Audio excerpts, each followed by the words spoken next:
Okay, thanks.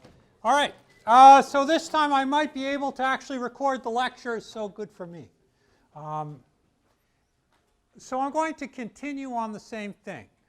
We have been talking in the last lecture about the basic definitions of acceleration and velocity. So right now we know acceleration is dv dt. We derived a relationship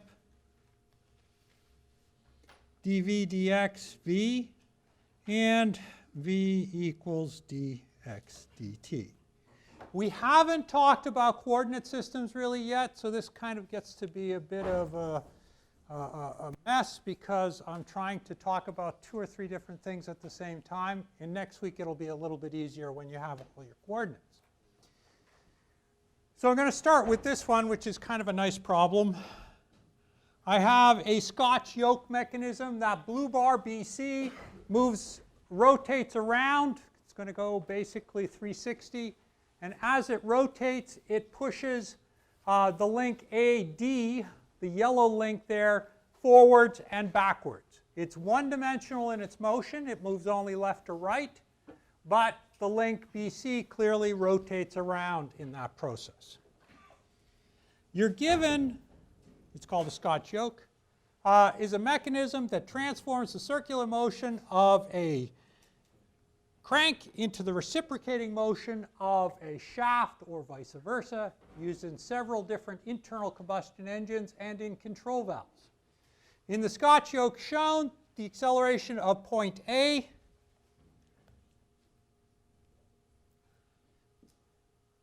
is given by the relationship which is A equals minus 1.5 sine kt, where A and t are expressed in meters per second squared and seconds respectively.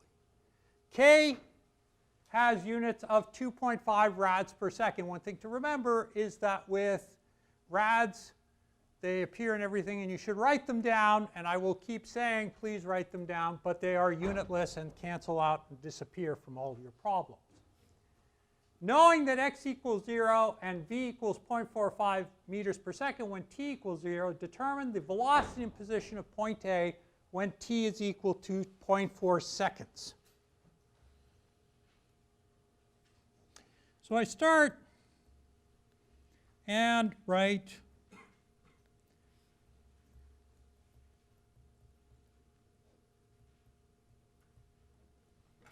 and again, really useful as you're writing, even when you're writing in variables, to keep your units kind of in the back of your mind. So keeping them in the equations as you go along. So that's my acceleration term. V naught equals 0.45 meters per second. X naught is equal to 0. And K, again, 2.5 rads per second.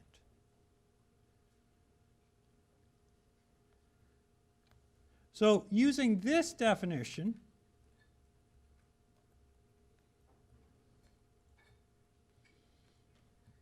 and splitting everything up, I can write dv is equal to a dt. And then I have to put in some limits and integrate. And when I do that,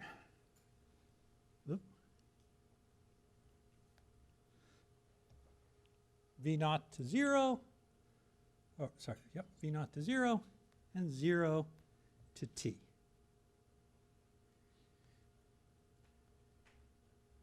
So if I integrate the left-hand side, I just get v minus v naught, which should be v. It's all right. Integrated 0 to t a dt, and I'm just going to substitute in my expression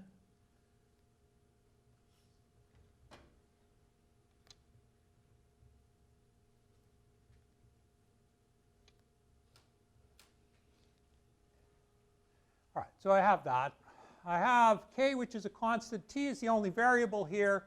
Integrate those terms out. I have v minus v naught, which is equal to 1.5 over k cos of kt from 0 to t, or v minus v naught is equal to 1.5 over 2.5 cos 2.5t minus 1.5 over 2.5. So just solving for all the units, that t does not look like a t, it looks like a b. I have an expression. So I know all the terms here except for v final, and I can calculate v final as equal to 0.1742 meters per second.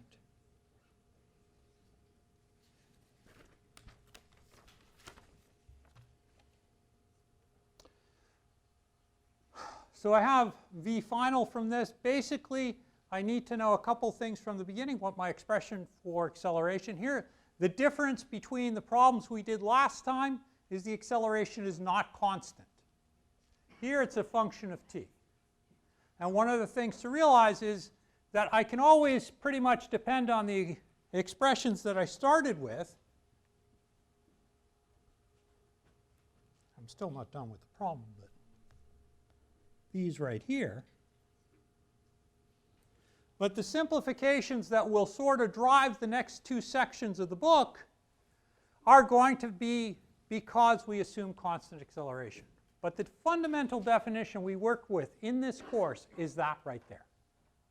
So acceleration v dv dt, acceleration v dv dx, a derived term, and v equals dx dt.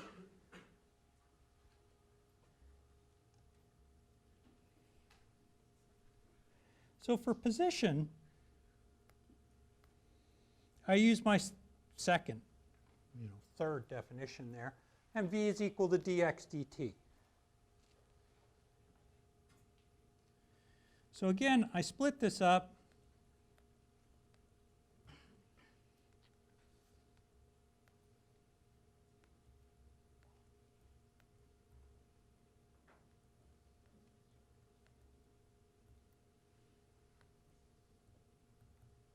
And it gets a little bit more complex because I have an expression at the top, which is 1.5 k cos kt. So x minus x naught is equal to, again, negative 1.5, but now cos kt dt. And that's coming out of this relationship here. So I have an expression for the position as a function of time. And again, I'm not using constant acceleration anymore. I'm using sort of the time varying acceleration.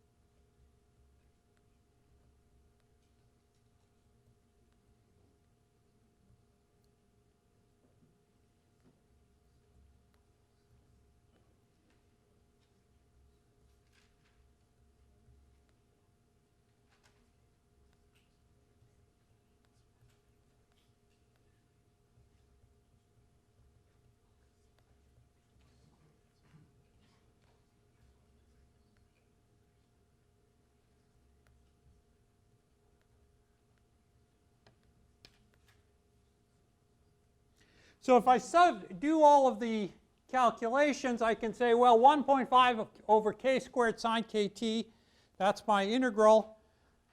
I do it from 0 to t. 0 clearly is going to go to 0, so that's one of my limits. I put it in there just for completeness. But here's the other term right here. That's the t. We have t as part of the problem. And again, you solve through for the full expression.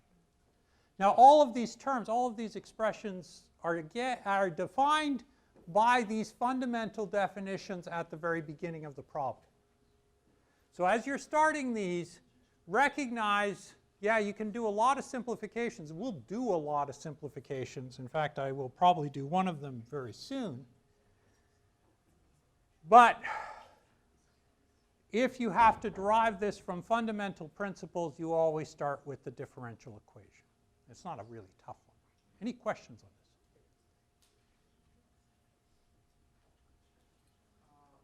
On that step, the x minus x naught equal to negative 1.5. Is there supposed to be a negative 1.5 over k there? Yes, there should be. That's why I end up with a k squared. Thank you.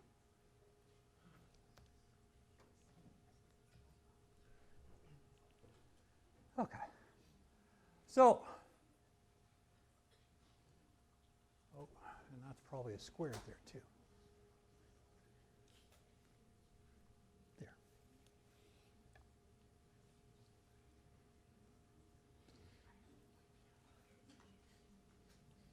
Nope. There. So that kind of leads me into where I want to go, because I really get kind of stuck trying to come up with problems that are based only on one-dimensional motion. Go ahead. Sorry, could we go back to the... Sure.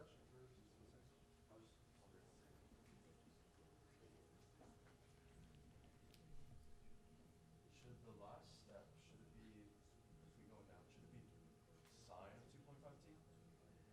should it be sine of 2.5t? It should be sine of 2.5t because I keep rewriting these too quickly. Thank you.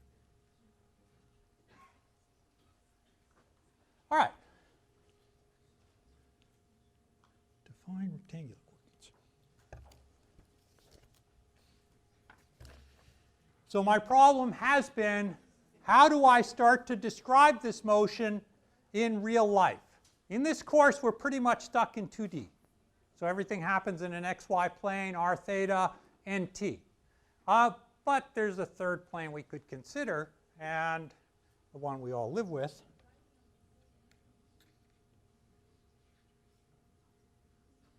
And I can define an x, y, z coordinate system. So x out of the board, y parallel to the screen, and v vertical to the screen, well, horizontal. And in the process of defining that, I can look at a particle that is going with some sort of acceleration and velocity. Now clearly you can see from that acceleration and velocity, it is not moving in one dimension. It has an x component, a y component, and a z component. So the next part of this course is going to cover how to describe that in 3 different coordinate systems. And the first one we start with is going to be Cartesian.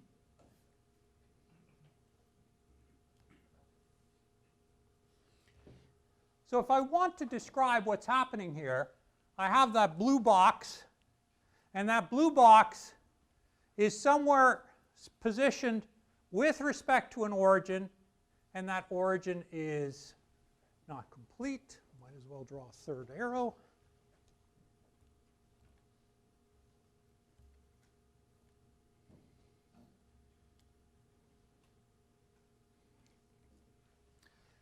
Are where the 3 black arrows are, and that defines x, y, and z. I've extended it so that I can look at all of the positions. So I'm going to have unit vectors. Those are single or vectors that just define direction, and they have a magnitude of 1.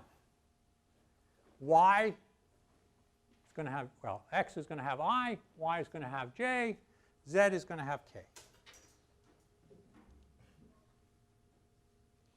So this R, I can define a couple different ways.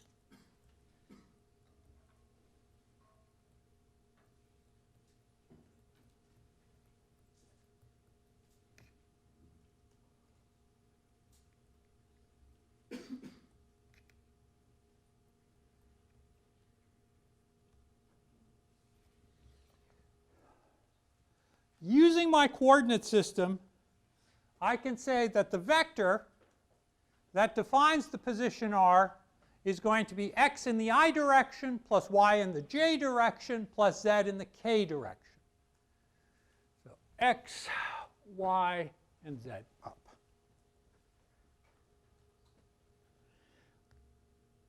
If I want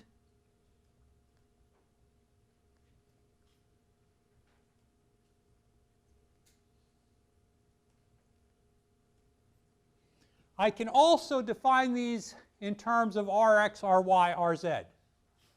And that's just, here's the component of R in the x direction, component of y, or R in the y direction, and component of R in the z direction. Both of those define the position. Generally, in this course, I tend to use x, y, and z. Now, you already know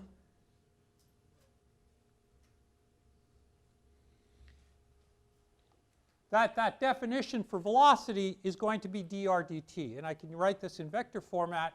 And if I write it in vector format, I can say, well, v equals dr dt for all of the terms. But I have two expressions for r just above me.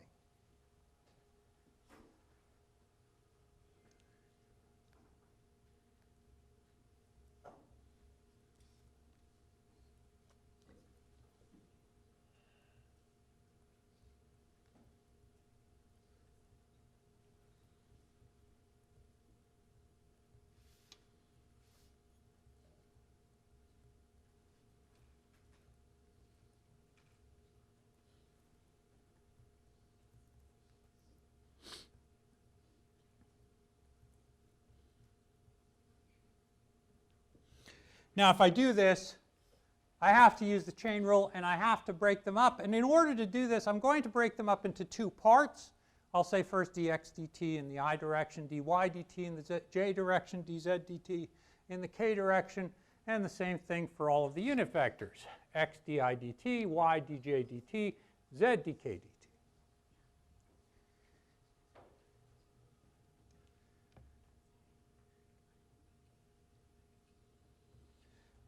But unit vectors in a Cartesian coordinate system do not change direction. And so because they do not change direction, nor do they change magnitude, because a unit vector is always 1, these three terms go away.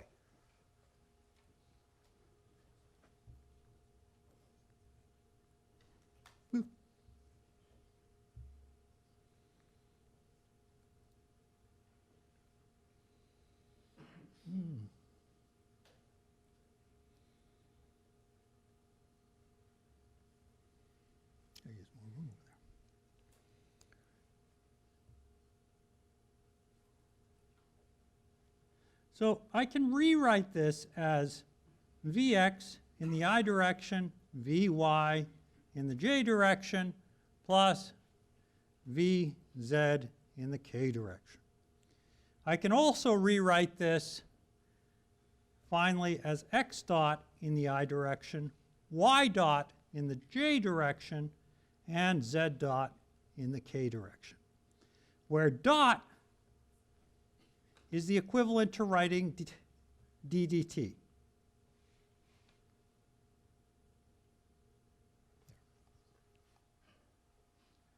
So I have x dot equals dx dt. I have everything there that I need. Everything sort of works out really nicely. And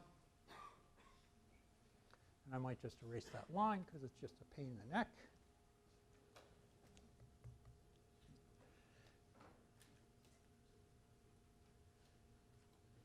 The magnitude, the speed,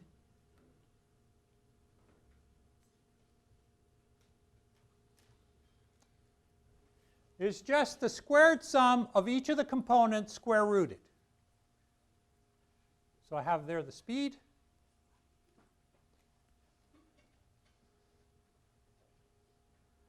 And the last thing that I want from this is to define, I think it's U here. Gotta check. I think it's E. Don't remember.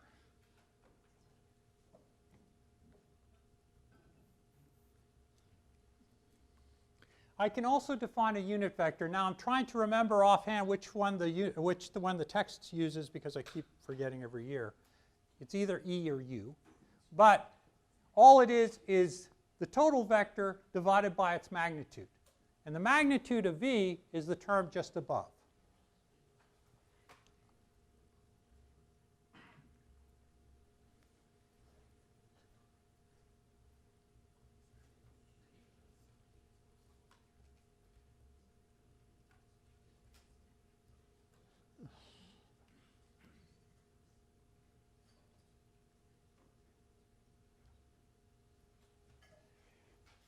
So if I look at that, I have Vx in the I direction, Vy, J direction, yep, I did.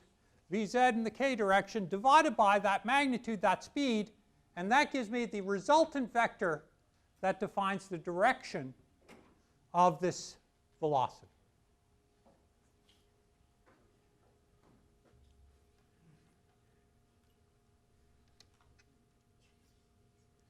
We can also define acceleration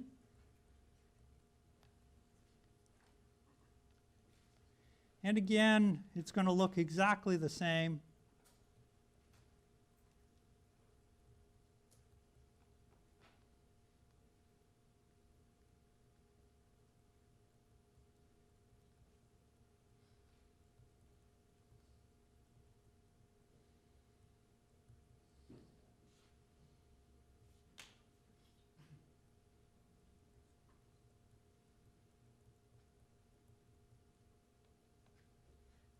That's a little bit better. So I can write that as AX in the I direction, AY in the J direction, AZ in the K direction, or I can write it as X double dot I plus Y double dot J plus Z double dot K. And double dot is just the second derivative with respect to time. So what is the advantage of doing all of this? The advantage of all of this is that instead of dealing with vector terms, I don't need to know what the total direction is. I can break everything into scalar components. I can look at the x component, the y component, z component separately.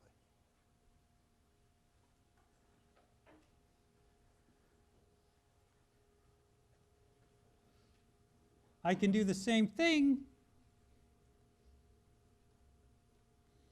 The magnitude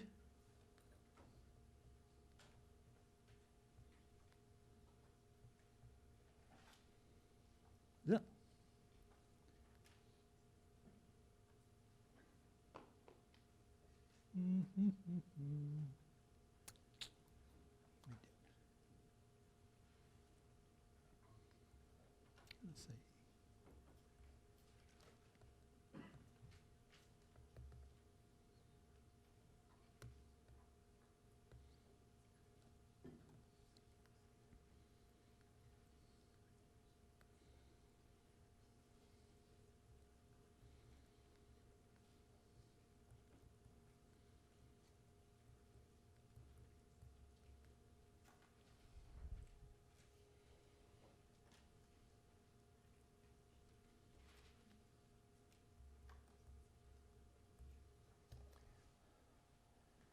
I can look at the direction by defining or dividing the total acceleration by its magnitude. And I will get a direction vector, which is E sub A.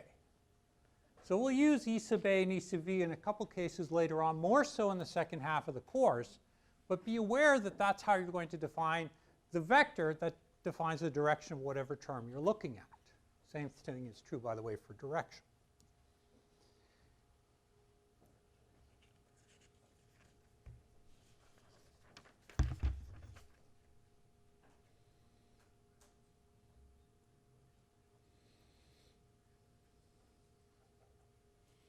There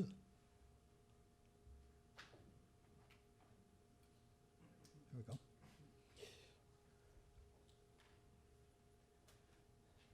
So some initial conclusions at this point, and some things that kind of are important to realize, is that when you look at curvilinear motion, you have a change in direction and magnitude of position, velocity, and acceleration.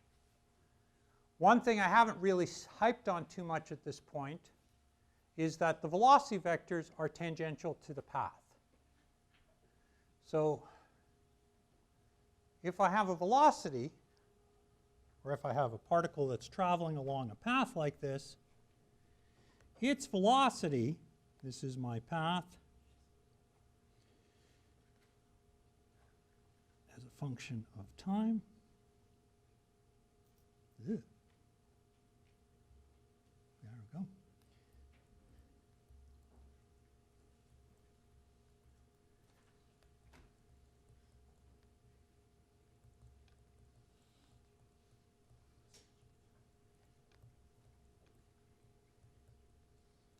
The velocity is tangent to the path. The acceleration is not. Unless you have one-dimensional motion, that is particles moving left and right, the acceleration is likely not going to be tangential to the path, and in most 99.999% of the cases, I'm sure someone's going to find something at some point. But it is sort of tangential to the photograph. So if I take all of my velocities, v1, v2, v3, and I line them up, I'll get acceleration 1, acceleration 2, and all the rest. The important point really is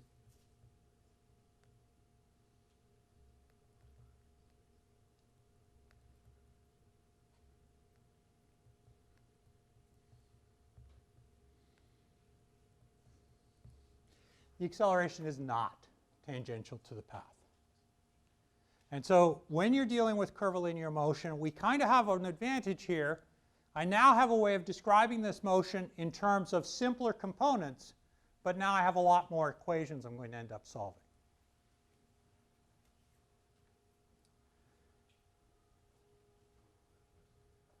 Okay, acceleration is not tangential to the path. Rectangular vectors do not have a change in unit vector direction. So if I define a unit vector ij and I move it to some other point in space, it's still going to be ij in the same directions. And if I keep moving it around, it doesn't twist, it doesn't do anything. You can guess that in the next, well, 2 or 3 lectures, maybe next lecture, we'll talk about another coordinate system. And when we talk about that, we're going to have to worry about direction. And that's going to mess things up. We've also looked at and defined 2 separate things, which are a sub t and a sub x.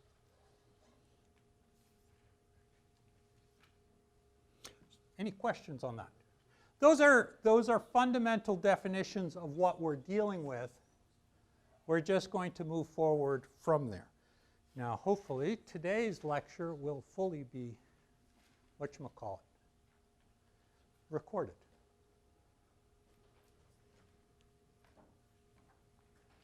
All right.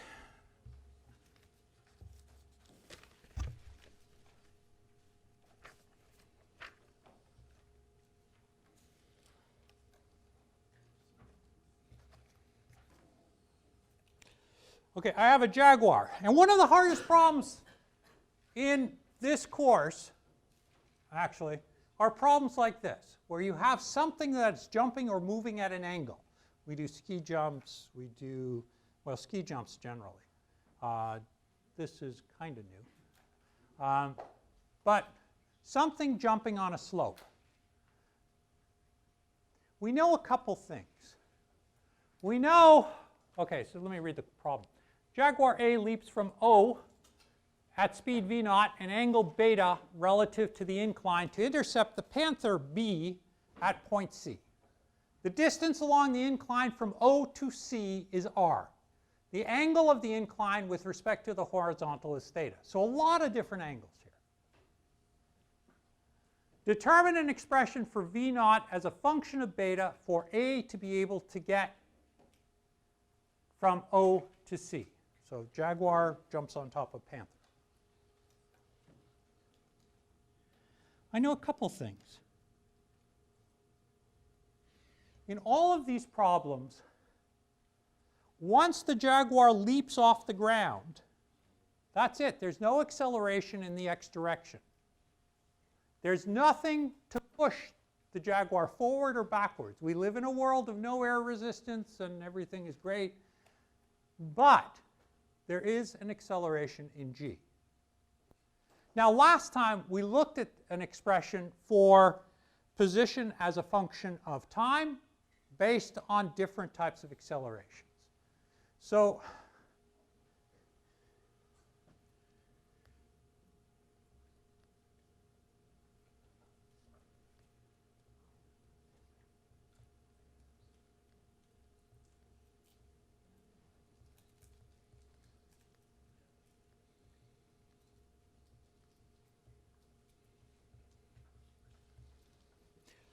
I know that in terms of acceleration, I have no acceleration in the x direction. I also have g acting in the y direction. So I could rederive the same relations, but I'm going to start, and you can do this on your own, which I kind of encourage you to do.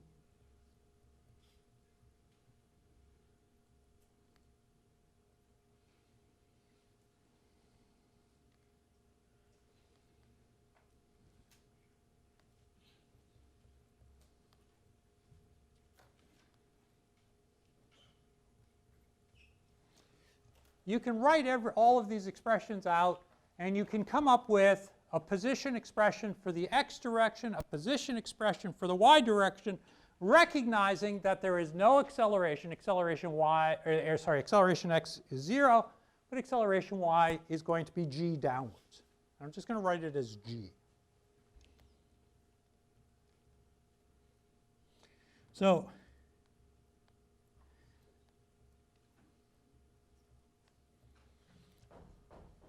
now I don't have to worry about the same thing I did in the first, well, in the first part of the course, I had one-dimensional motion. Things were moving left and right, so not so difficult. It ends up being the same thing. Everything's moving in x or y. They're not moving simultaneously. So my x expression is the initial position x naught plus v naught xt. Y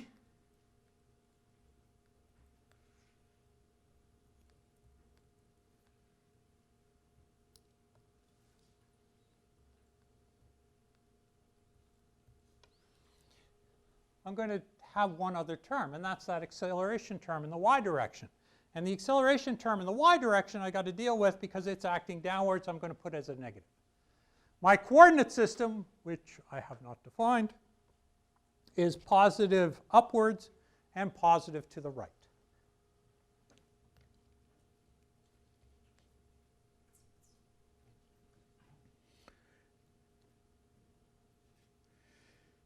Now, I have this very helpful diagram here with all of my coordinates. So I have x positive. I also have from that a way of defining r with respect to the ground. So position, let me just see if I can do this.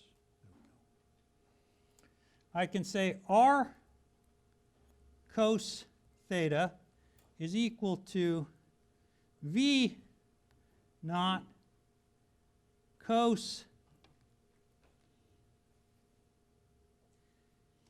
of beta minus theta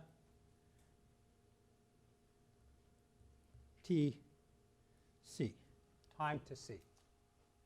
R cos theta is the x distance. V naught cos b minus theta is the y component, or sorry, the x component of the velocity. And let's see if I can draw that out nicely. So right there, v naught y, v naught x. So hopefully you can see why I wrote beta minus theta for that term. For the position, it gets a little bit weird because I have to flip my coordinates. That's ry and that's our x. And that's dependent on theta. You can see why this is really important, and one of the things that, again, I'm going to stress a couple things in the course. Units are important. Drawing is important.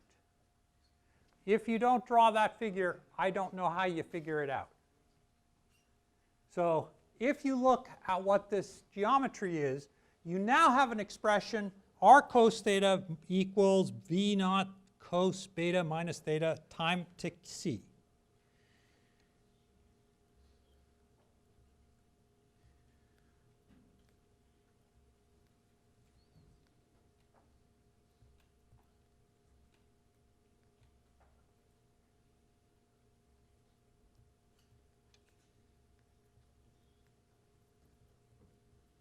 Now, for the second expression,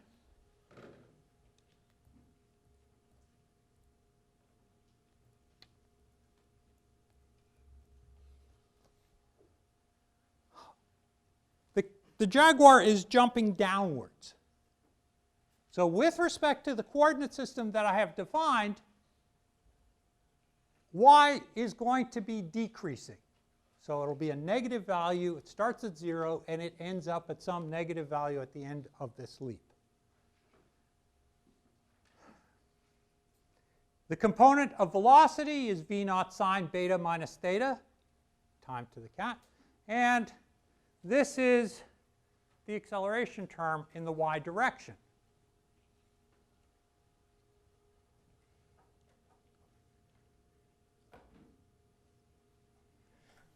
R, just to remind you,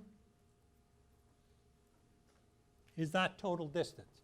Now again, one of the advantages I have here, this is a complex motion. I'm well aware of that. But I have a lot simpler problem to look at because I'm only looking at the x and y separately. So if I look at the x and y separately, I can solve through for everything directly.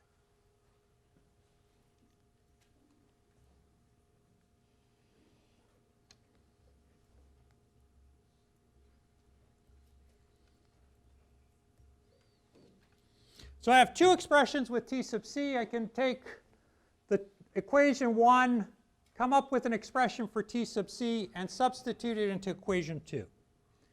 And if I do that, I end up with minus sine theta equals to cos theta tan theta, oh sorry, no, beta minus theta minus g r over twice v naught squared cos squared beta minus theta over cos squared theta.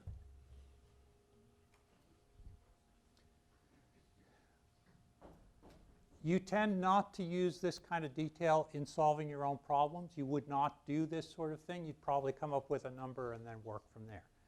However, it is useful and often very helpful to catch mistakes if you leave things in variable form.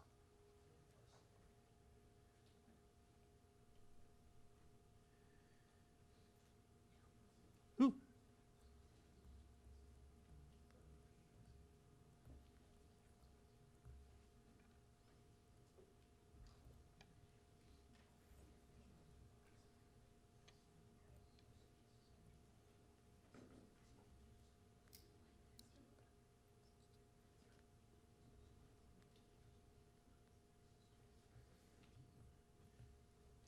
So if I take this expression, number 3 as I've defined it here, and multiply across by cos beta minus theta, I'll end up with another mess.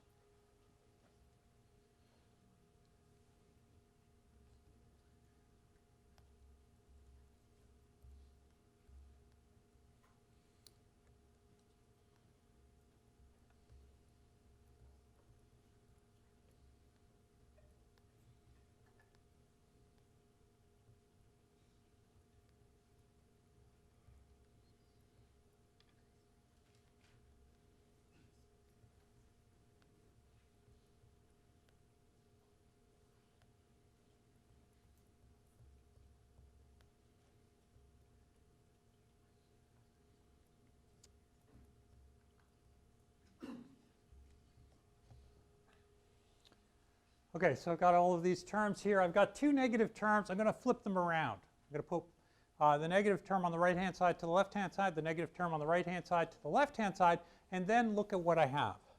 So then I'll have a sine and cos term that kind of work out really nicely for me.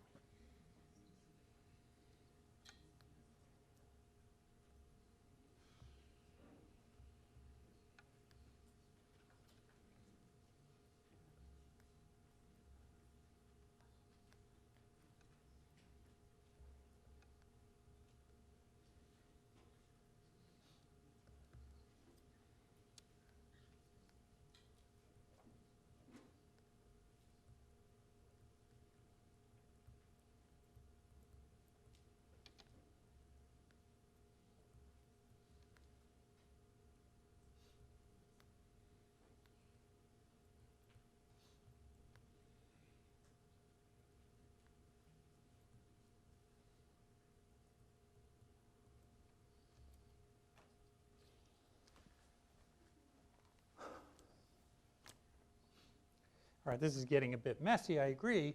But I now have sort of a cleaner term, which now depends on the left-hand side, sine theta, cos beta minus theta, cos theta, sine beta minus theta. And I can use a relationship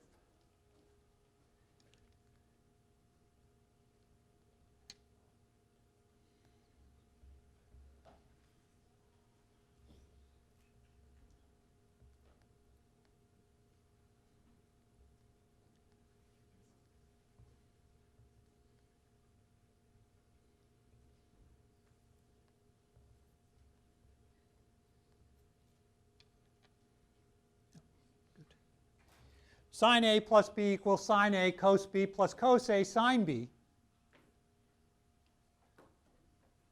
And these are things you may want to put at some point in a crib sheet. But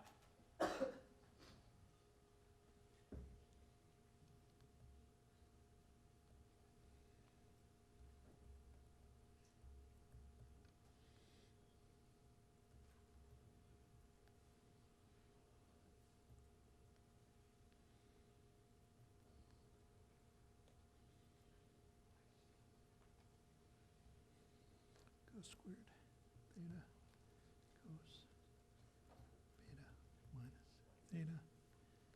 And V naught is equal to square root GR over 2 cos of theta sine of beta cos of beta minus theta, square rooted.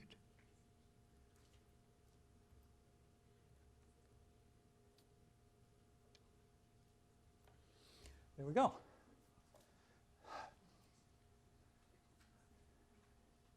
This may not be completely obvious at this point, but the big advantage I have here is that when I solve this problem, I didn't solve for the vector terms simultaneously. I solved for everything separately, combined them into one equation, and then came up with a result from that. Any questions on this one?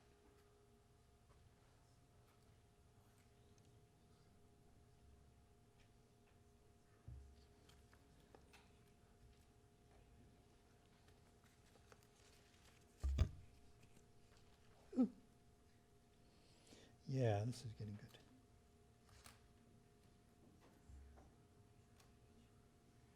Okay.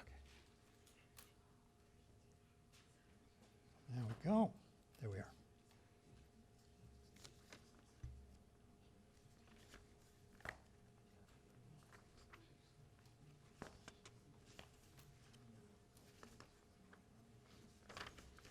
Oh, baseball diamond. Okay, 254. I'm going to start this. I likely won't finish it, but I'd like to sort of just, this is something great for you guys to do tonight. You've got plenty of time. A batter strikes a baseball 0.9 meters over the home plate and pops it up.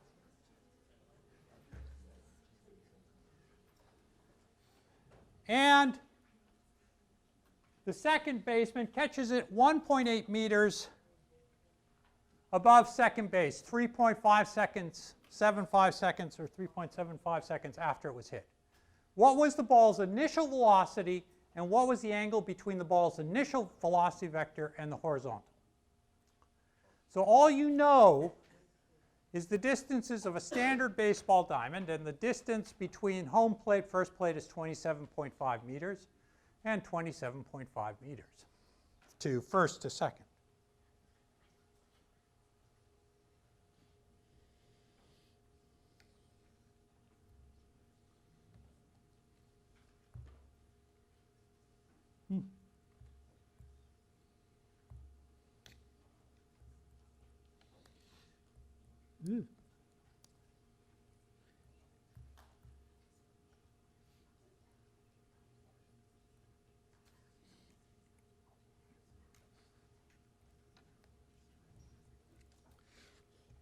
So what I want to know is the direct straight line distance between home plate and second plate. So I can find that geometrically. It's a nice square relationship. That's a 90-degree there.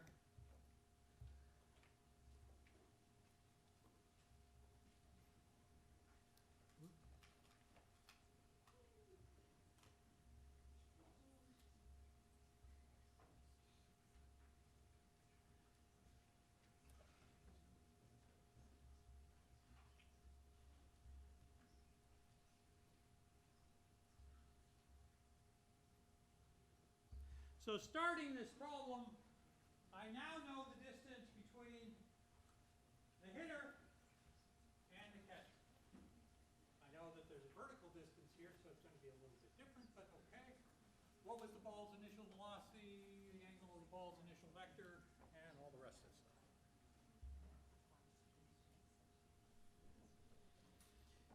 So if I look at this from the side,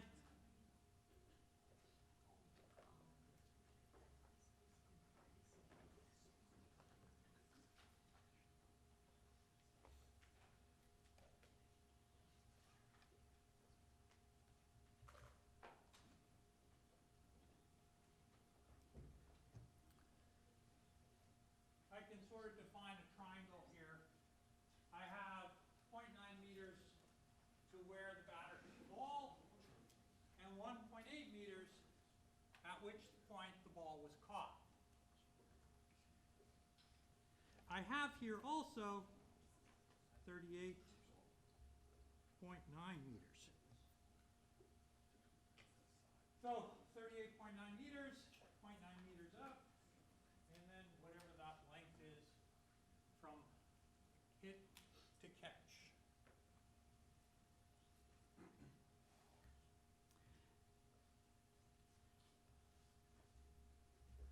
I also know that that's going to be the direction pretty much where it starts. I can sort of assume it starts at some angle. And if I do that, Vx equals V naught cos theta, Vy equals V naught sine theta naught, I'm going to call it theta naught, plus GT.